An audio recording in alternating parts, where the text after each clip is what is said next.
folks doing this fine day? It's Gator here at the cable company. I'm so glad you come in to see me today. I got another good one for you. We're going over the USS Dwight D. Eisenhower.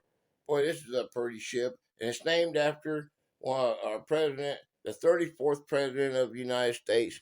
Let's see if we can find him. And where's he at? There he is. He's right next to John F. Kennedy, 34. Remember, John F. Kennedy's 35. There he is. Let's get right into it, okay? USS Dwight D. Eisenhower CVN-69 is a nuclear-powered aircraft carrier currently in service with the United States Navy. Commissioned in 1977, the ship is the second of the 10 Nemesis-class aircraft carriers currently in service and is the first ship named after the 34th President of the United States and General of the Army, Dwight D. Eisenhower. The vessel was initially named simply as USS Eisenhower, much like the lead ship of the class Nemesis, but the name was changed to its present form on May 25, 1970. The carrier, like all other of her class, was constructed at Newport News Shipbuilding Company in Virginia, with the same design as the lead ship, although the ship has been overhauled twice to bring her up to the standards of those constructed more recently. Since commissioning, Dwight D. Eisenhower has participated in deployments including the Gulf War in 1990s and more recently in support of the U.S. military operations in Iraq, Afghanistan, and Yemen. The carrier currently serves as the flagship of the Carrier Strike Group 2. This is for you, way too cool, X. Check that out. I figure you appreciate this.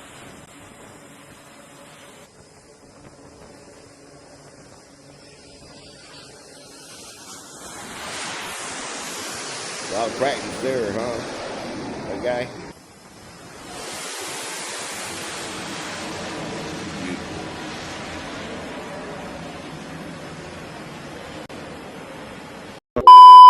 We're Channel 3 News. I could not do this any better than they did it. There's no editing by me, nothing by me. It's just completely their show. So go check them out. Life on board a U.S. aircraft carrier is one of the loudest, fastest, and dangerous work environments on the planet. The USS Dwight D. Eisenhower, otherwise known as the Ike, is the flagship vessel of the Navy's Carrier Strike Group 2. Jets landing with pinpoint accuracy on a runway just 300 feet long. Photographer Tristan Turner and I experienced such a landing firsthand on our flight from Naval Air Station Jacksonville to the USS Dwight D. Eisenhower. You'll notice, unlike a traditional airliner, the seats on board face backwards to compensate for the violent forces you feel when landing on a carrier. When we got close to the Eisenhower, the plane started circling overhead. We felt the force of gravity pushing down on us as the plane lined up for landing. The crew on board then told us to brace. The landing was violent. Just like in this video, using the plane's tailhook, our pilot needed to catch one of 4 wires on the deck of the carrier to bring us from just over 100 miles an hour to a complete stop in a matter of seconds. I've never stopped that quickly in my life. The back door lowered, revealing an area straight out of Top Gun. Once inside, we were introduced to the man in charge of the whole operation. I'm Captain Chris Chowda Hill, call sign Chowda. I'm the commanding officer of CVN-69, the USS Dwight D. Eisenhower, the best damn ship in the Navy. Captain Hill has been in the Navy for more than 20 years, starting his career in Pensacola as a naval aviator, flying the E-2 Hawkeye. During our stay on board, the Eisenhower was in the middle of an important exercise required before deployment. Comp 2X is a certification exercise. It stands for Composite Unit Training Exercise. This is a 5 to 6 week evolution at sea involving the entire strike group, multiple ships, the air wing and the aircraft carrier all working together and being tested every single day. Living conditions are tight. There are a maze of narrow hallways and steep ladders, which we weren't allowed to film due to security reasons. You quickly realized it was very easy to get lost. When you first arrived in an aircraft carrier, it could take probably 2 months to find your way, and everybody has their defined paths from point A to point B. The Eisenhower is a massive floating city. There are several areas for the crew to eat, a ship store, a computer lab, a multi-religion chapel, and even a fully functioning emergency room. As the ship's medical, we serve also as like the 911 of the ship. We have 2 medical emergency response teams that once the emergency is called, they'll run out to the ship or run out to the location on the ship.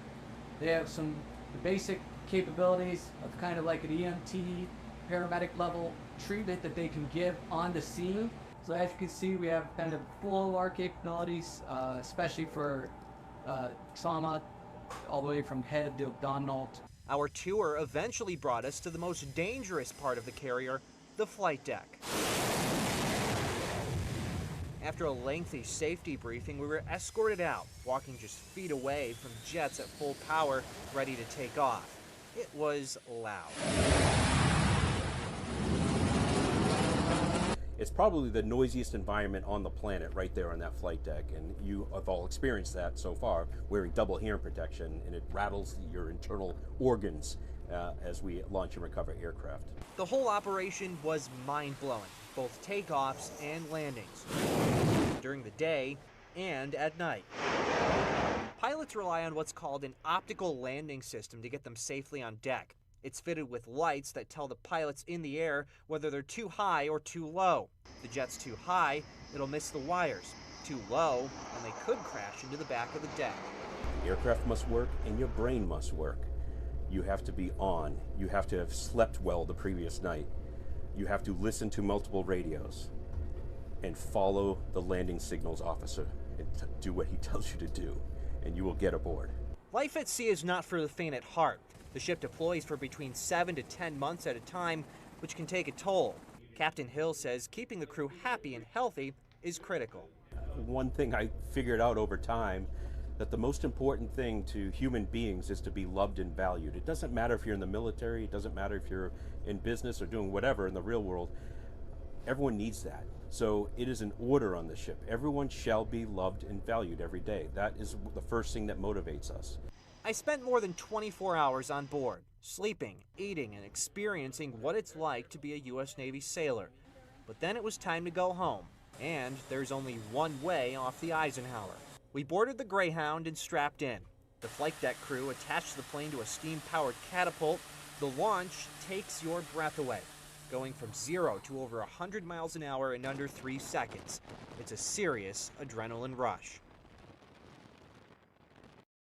And what I found really amazing is just how many people on board that ship passed through Northwest Florida at some point during their training. I think there was just a few hundred, and tomorrow at 6 and 10, we're actually going to be sharing some of their stories. I talked to a lot of pilots and a lot of crew members, and they just had some stunning things to say Pretty about. cool. Yeah. We saw the accommodations. How'd you sleep? Oh, well, that's actually a really funny story. It's so loud on the aircraft carrier that they actually give you earplugs, because our stateroom was about 2 decks below the flight deck, and we've all heard the Blue Angels and how loud they are.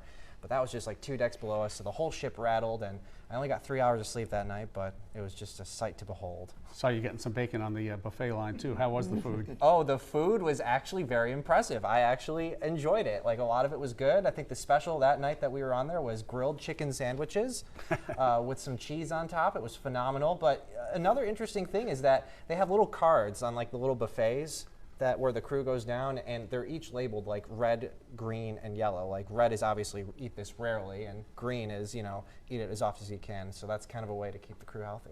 It was Interesting. unbelievable. Brett, thanks. We'll see more tomorrow night. Oh yeah. Appreciate it. Thank you so much for coming in to see me today. It's been a wonderful pleasure to bring these ships to you. We're going to go into more details about more ships every week, so you keep on coming back. The cable company is your company. We're here to teach the youngins about the Constitution and refresh the old ones like me about the Constitution. This is what we're about. Come on and join me, okay? On Sunday we have a little fun, and we learn the Constitution. It's simple, easy to understand. Come on back and see me, okay? Bye-bye for now. Don't forget to hit that like if you liked it. Where did that? Okay. There we go.